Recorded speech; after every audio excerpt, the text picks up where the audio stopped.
you are the center of the world. A center of the world. It has many centers. And you do partake in this process of casting the potential of the future into the reality of the present and the past. That's what your consciousness does. And the quality of what you produce is dependent on the ethics of your choice. Your choice between good and evil in every moment is what determines the course of the world, and that's on you. It's like, well, that's deeply meaningful, but it's unbelievable. It's ultimate responsibility in the literal sense. And I think that in order for us to set things right, we have to understand that we have to take on that burden of ultimate responsibility as if it's not only as if it's ours, which it is, but as if there isn't anything better that we could do. And one of the things that I found so gratifying about the lecture tour that I've been doing is that, and why I keep doing it, the live events in particular, because we've done about 100 of them now so far, is that when I explain to the audiences, and this is especially true, seems to be especially true of men, but of young men, but not so young even, to say, look, you have an ethical obligation to lift the heaviest load you can possibly conceive of, and that's the primary call to adventure in life. And that call to adventure is so worthwhile that it justifies the particularity. Everybody, it's like lights go on. They think, I see. So you need a meaning to set against the suffering and to protect you against that temptation towards malevolence. You need that. Well, where's the meaning to be found? Well, it's not happiness. It's not short-term pleasure. It's not self-development. It's not self-esteem. It's none of those things that are so focused on the individual psyche even. Yeah. It's literally the stumbling uphill towards the city of God with your burden. And people go, well, that's where the meaning is, and they know that because they know responsible people. They know they admire responsible people. They already got that. Say, well, that's what you should become. And they think, and not only that, that's what you could become because that's what you are in the deepest sense. Yes. You know in the deepest part of your heart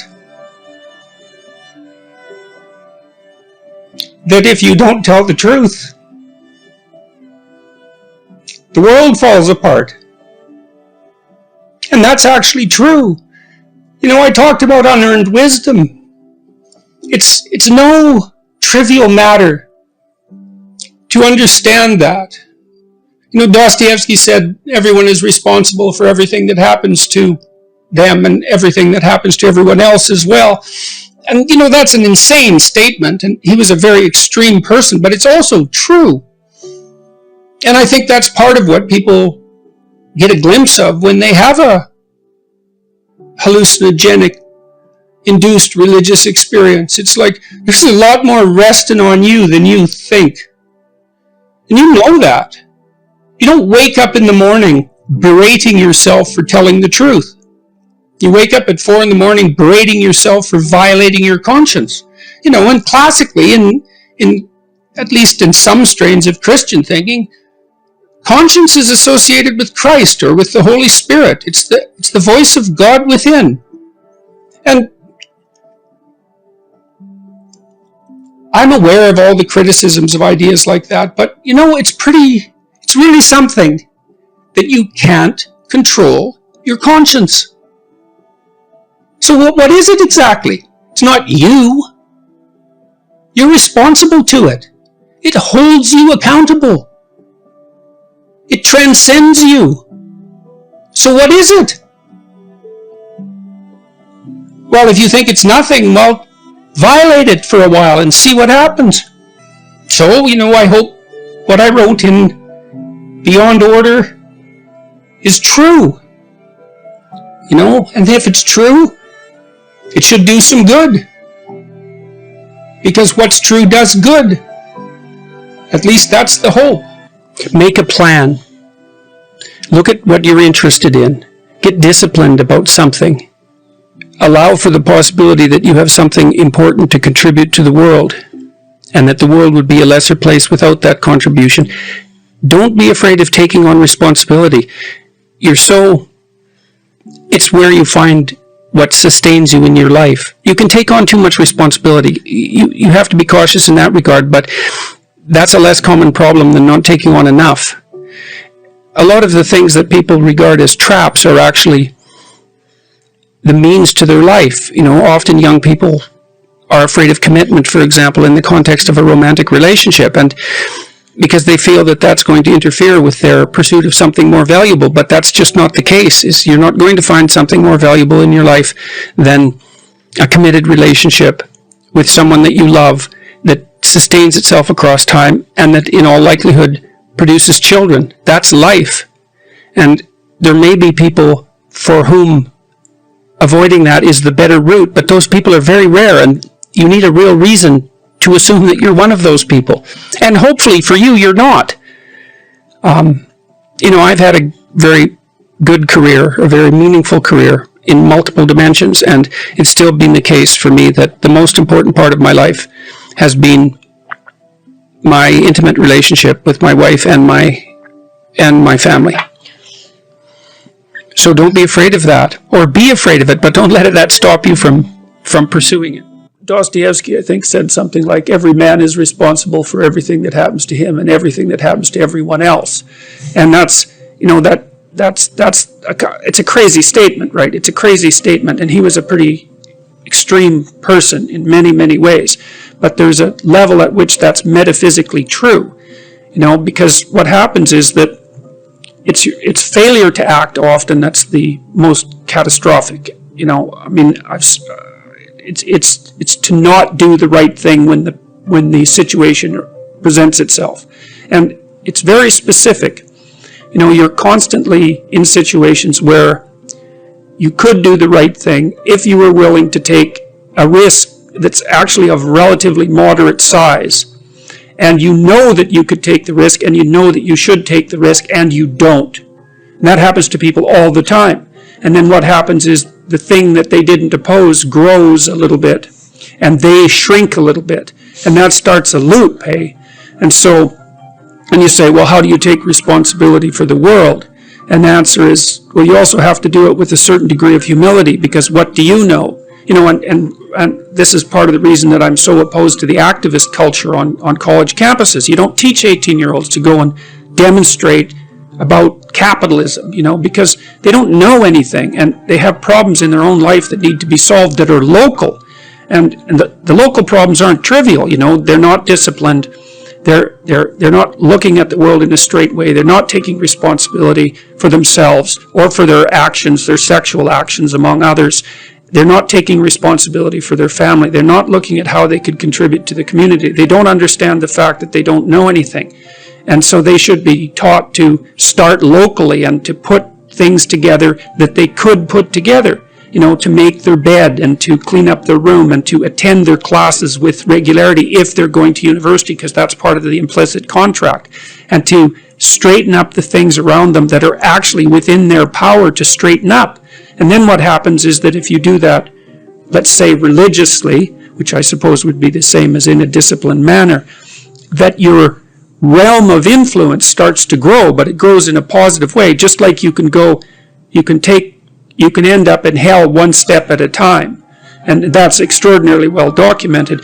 You can end up at the opposite place of that one step at a time, but it's also that same gradual process. You don't get to leap from being a 17-year-old knothead who doesn't know anything and who isn't disciplined to the critic of Judeo-Christian society. You just don't know enough to do that, especially when you can look at your own life and think about how many things that you're doing that you know are wrong, that you could fix, that you aren't fixing. And that's the crucial thing. This mode of thinking isn't asking people to stretch themselves beyond what they're capable of.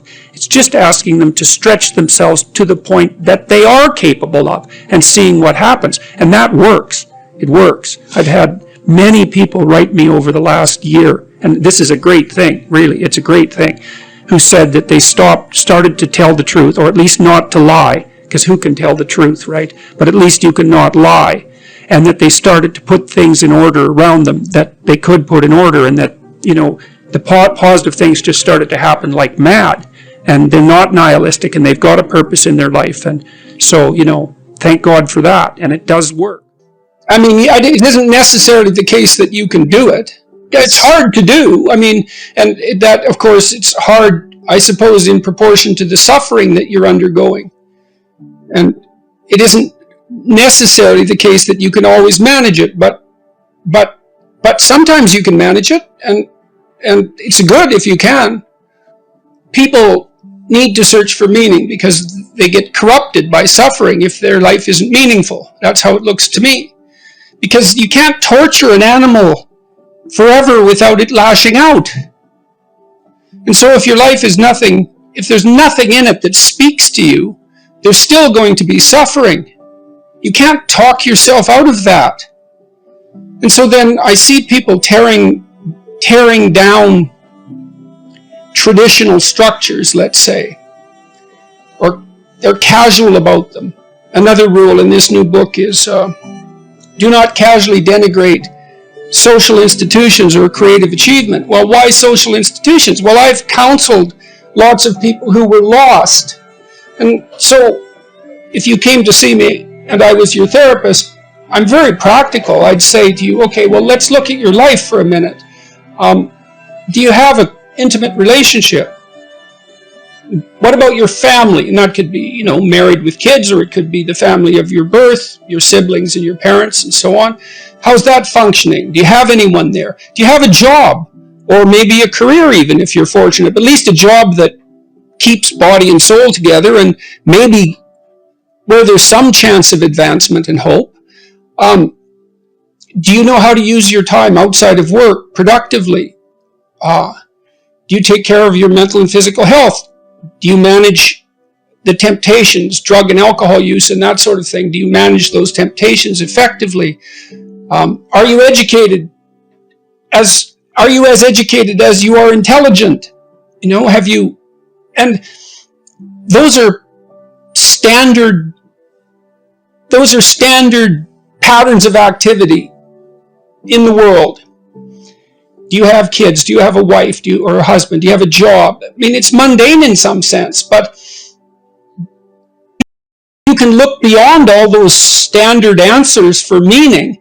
But if you're overwhelmed by life, anxious and suffering, that's a good place to start. Put that together. Why? Well, the answer to that is because that's what people do. That's what people do. That's the best we've been able to manage. And if you don't have that, because you're a human being like other human beings, you're going to suffer for it. And so attacks on that, assaults on that aren't that helpful. I see this sometimes with young people when they're talking about getting married. We don't need to get married. We don't need a piece of paper. It's like, really? That's the depth of thought you've put into this? It's like you're not going to mark this permanence with conscious awareness and social celebration and the sanction of your community and a beautiful ceremony? That's just nothing? You let that go? Well, what are you going to replace it with? Nothing. Oh.